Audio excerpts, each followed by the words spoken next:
Welcome to Tech Tip Tuesday. I am your host, Karen, owner of East End Tech Concierge. Today's tech tip is how to use pins.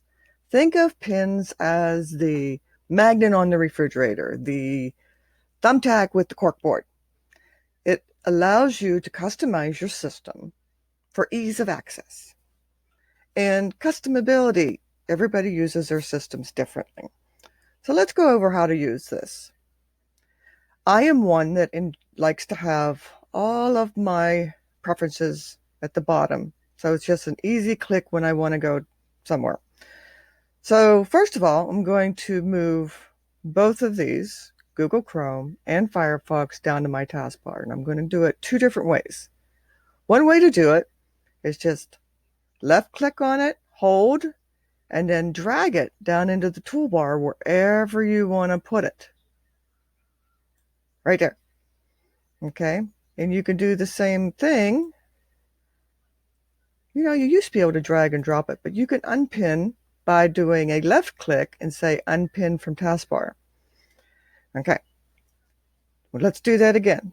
So we're going to click it on the left mouse, hold it, and drag it and say pin to taskbar. The thing about dragging and dropping, you're still going to have a shortcut on your desktop.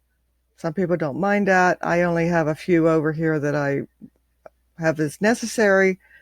You can always remove these shortcuts by doing a right click and saying delete. This does not delete the application. It only deletes the shortcut.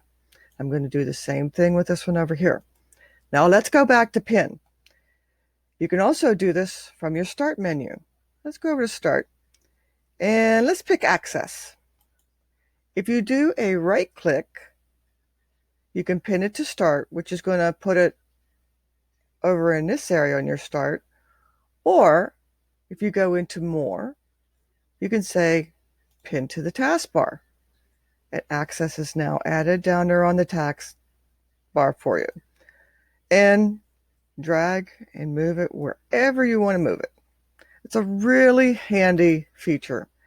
I encourage you to give it a try. And don't forget to like and subscribe to my YouTube channel and hop on over to my business page and share these tips with your families and friends. Take care, and I'll see you next Tuesday.